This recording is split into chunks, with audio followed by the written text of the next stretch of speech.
Hello, everyone. Welcome to another ODNT Spotlight. My name is Steve DeWinter, your host, and I have with us a fantastical author, K.M. Randall.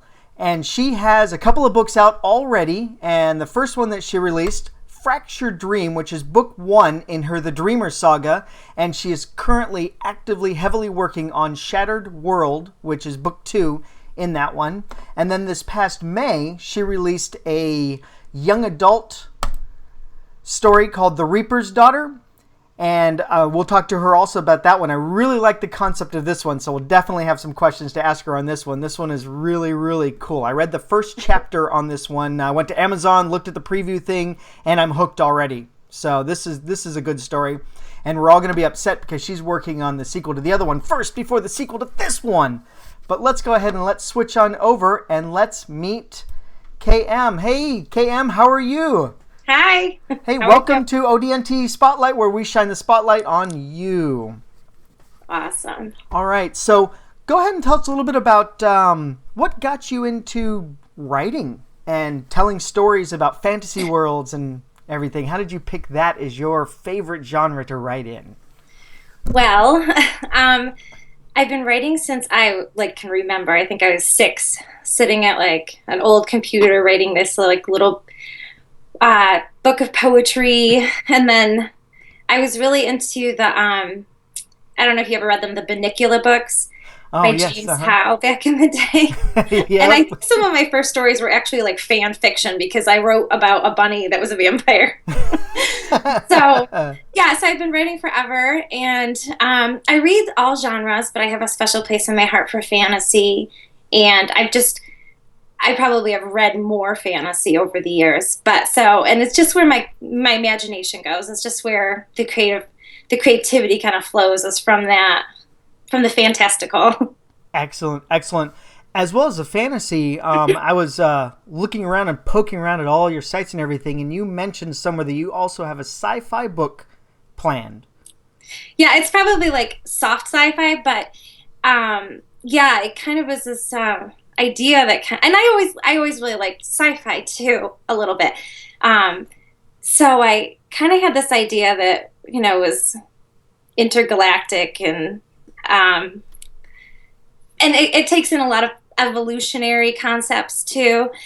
Very cool. I'm really excited about it. I really there's a part of me that wishes I could just start writing that, but I have these 2 other series and I love them and I need to finish them. You have readers demanding the next set in 2 series, which you're now, because you've released the first book into what is now growing into series, you're now split among 2 series at the same time. It's true.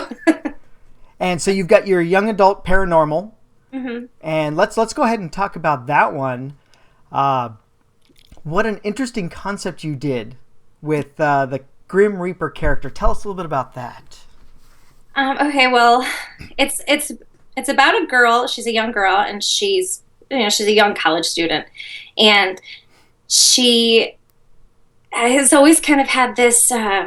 It's not a death wish, but she loves the adrenaline, and so she's always taking risks. And a part of that is because it kind of ties into the fact that she finds out on her 18th birthday that she's the daughter of the Grim Reaper, and the Grim Reaper is actually her mother, so she's a female in this rendition. Neat.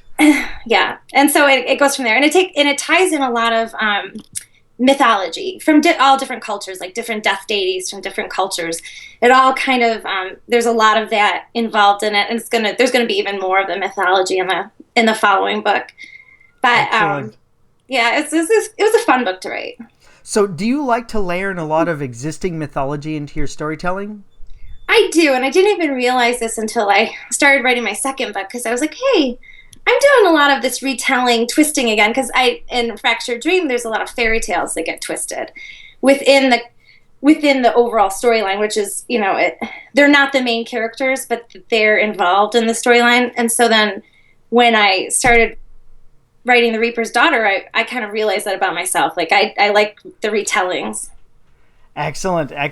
And so, looking at a lot of mythology, I noticed in your description on a couple of this connection sites out there, which we've got your complete listing down in the description below. So if you're watching this video on YouTube, or if you're watching it embedded in another site, click the little button down there that says watch on YouTube, and then you can see the description. I've got KM's website, her Facebook, her Twitter, her LinkedIn, her Goodreads, her YouTube, her Pinterest. And she mentioned to me earlier before we started the show that she's actually going to be starting a YouTube channel.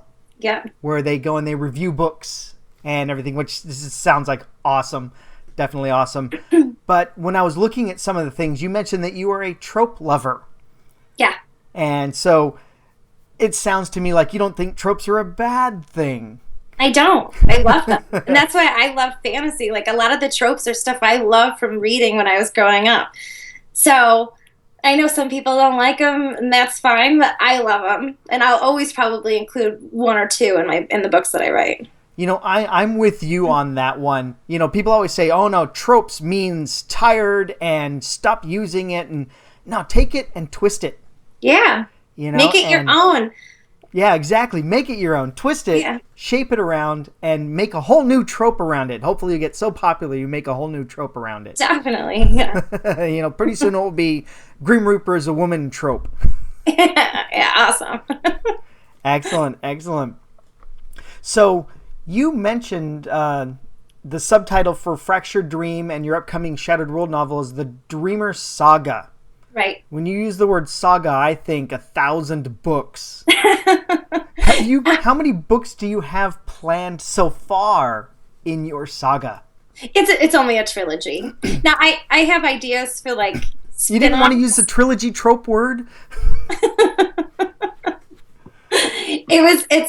There's 3 books, and when we were kind of trying to come up with, like, it was like the Dreamer series or the Dreamer Chronicles or something. My marketing manager at the time was like, what about saga? And I liked the way it sounded, so I was like, okay. There wasn't too much thought that went into it. So it's not this epic 20-book spanning saga. No, they're epic fantasies, so in that sense, it's like the saga because they're epic in nature. But no, I only have 3 books so far, and then this storyline is definitely ending after 3 books. I do have ideas for the world spin-offs, because the world is quite big now, so I have a lot of ideas for that. But and the world builds. So how do you go and approach your world building when you're writing your fantasy stories? Because that's a big concern especially when you're building a fantasy, and you will use tropes as our thing. You're doing a portal fantasy. The portal trope where you enter another world. So everything's not happening here in this world. Right. They cross through a lake into the other realm. Well, the difference is the main character, Story is the main character.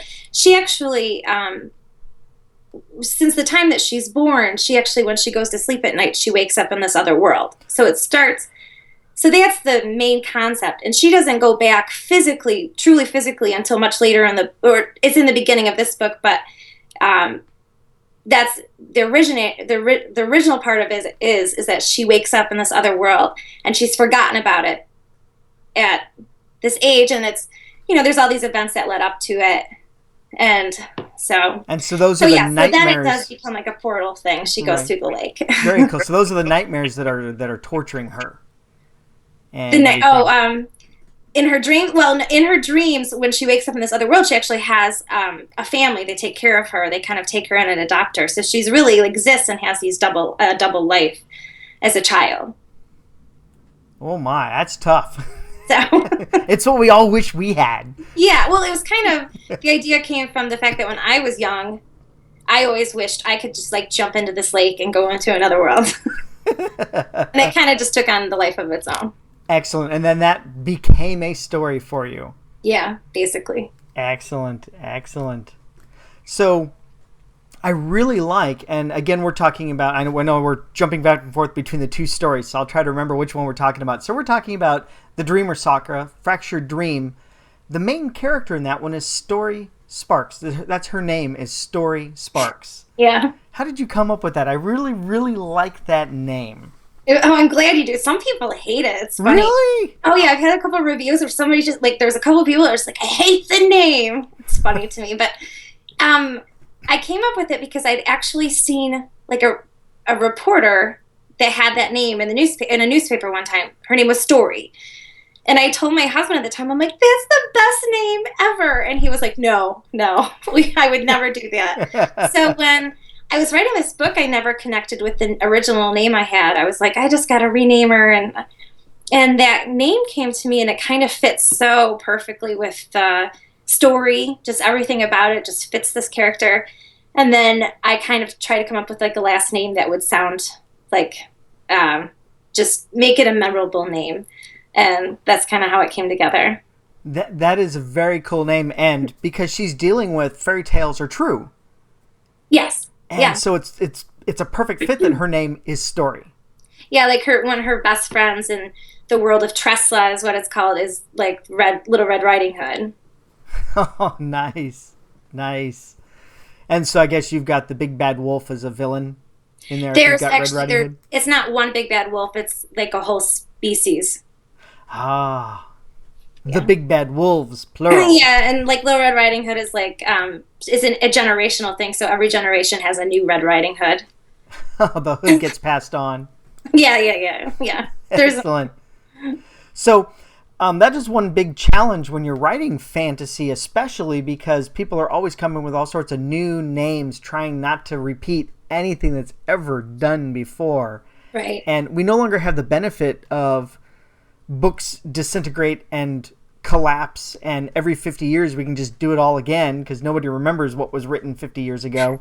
Now we preserve and save everything. So how challenging has it been for you to create all new stories? You said your new world's name was Tresla. Yeah. How was it for creating a whole new name so that you could make it your own unique identity? Middle Earth was taken. Yeah. Tresla came from I was always a big Madeleine L'Engle fan, and A Wrinkle in Time, I think that's the one where they deal with like the Tesseract, and it was like blinking through time concept, and I kind of shuffled letters around, and now I know, I like, after it came up with it, like a couple years later, I was like, wait, how did the L's get in there? But that's kind of how it came about. I just like shuffled letters around. Like one of the characters in the book, his name is Randall. He's a demigod. And his is just like a word scramble of cellar. Because I once read that cellar door is the most beautiful like phrase in the English language. And cellar so door? Yeah. It was something I read one time, and I thought, oh, that's really cool. And I just kind of took it and shuffled some letters around. And so that's how I got some of my names for that book. I just kind of created something different. Well, then that answers another question that I didn't even know I had. You have a Rants and Reviews website that you started with your sister. Yeah. That we've already spilled the beans that's going to be transforming also into a YouTube book review channel.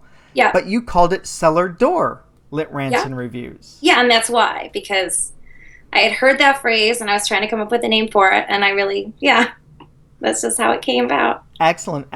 And so you do that, and so right now your sister's taken over a lot of doing the reading and the reviews. Yeah. Because as well as crafting the next book 2 in the Dreamer Saga, you also do editing for other people.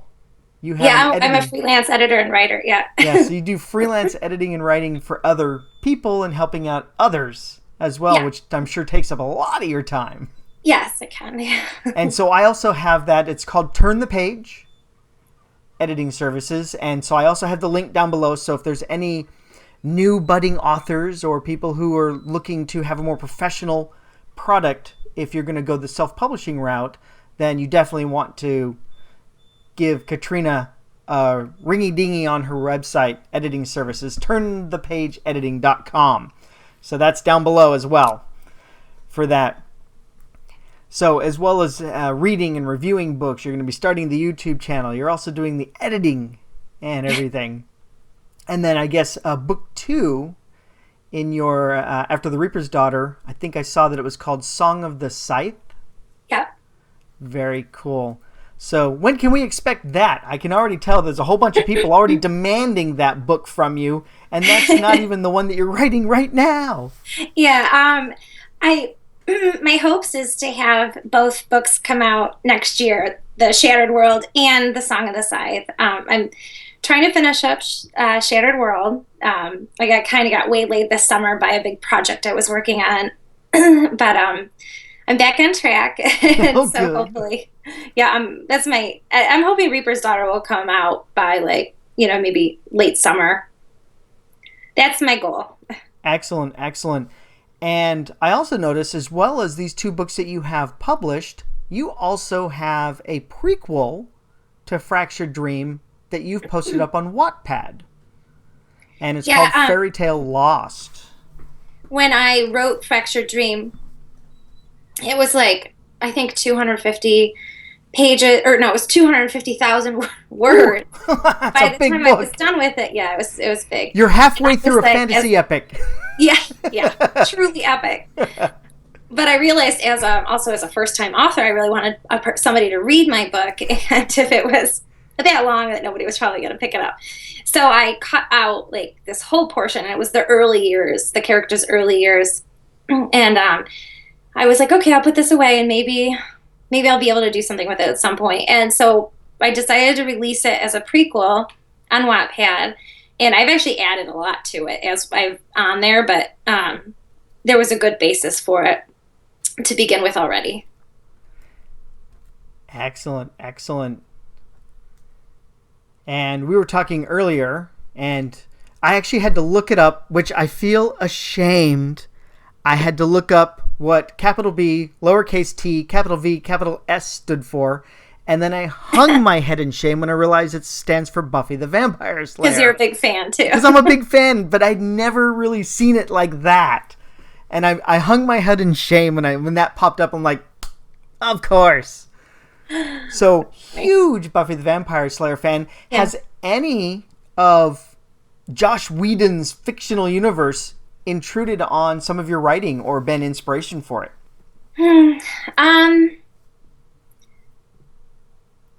I would have to say that maybe somewhat inspirational was the whole Little Red Riding Hood thing, because it's not there's just one. I mean, she's every family member, her grandmother was one, her mother was one, that kind of thing. So they're all the wolf slayers. Yeah, they're the wolf slayers. So there's a woman in this family that is always, but it probably kind of was an inspiration to that, I would say. Excellent. So, I think we have covered all the points that I had selected to hit upon and everything. So, before we officially close down this interview, is there anything else you would like the people watching this, potential readers and everything, to know? I'm doing a giveaway right now. Right, I had that written down. I can't believe I didn't write it on my piece of paper though. Yes. Yeah, it's only 2 more days, but it's on my website. Yes, you are doing a where did it go? There it is. So, have you ever wanted to twist a fairy tale? Well, here's your chance. Is that one? My contest. So, subscribe to her newsletter, and even if it is now October 7th, so October 9th, this is over. The giveaway is not the no, there's a Rafflecopter giveaway. Okay. On my blog, yeah. I should have. So go to her blog, which is the second link. So if you go to follow the link to Cam Randall, camrandallauthor.com, and the second link at the top is blog, and on there, that's the one that you say has the Rafflecopter on it? Yes. Scroll down a few. I was part of a blog hop this last 10 days, so there's a lot of posts right now. The October Frights blog hop? Yeah. All right. And so you can sign up for the Rafflecopter that's finishing up in a couple days. So by the time you watch this video, too late. Might be over with, yeah. Might already be over with. But if you sign up for her mailing list, her newsletter, which you definitely want to do, so again, go to camrandallauthor.com and sign up for her newsletter. how long is this going to be going? What you've got is the winner will be included as a character in Shattered World. Yeah, the winner's twist. The winner's twist, the fairy tale twist. Excellent. So yeah, that's ongoing. I'm going to announce it after a while. I'll probably in a month or so that'll be over with, but I haven't put a definite deadline on that yet. So we've at least got most of all of October.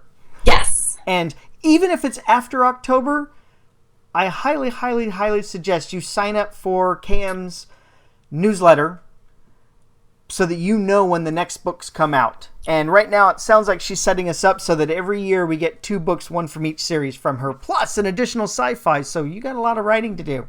Yeah. The precedence has been set. I have many ideas. I wish I could write them all now. Excellent.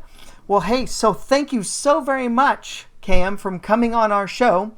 And I'm going to go ahead and close out the interview, so don't hang up just yet. We've got a couple more minutes to chat for us. But thank you again very much for coming on to OD&T and letting us shine the spotlight on you. Well, thank you for having me. All right, I'll be right back with you.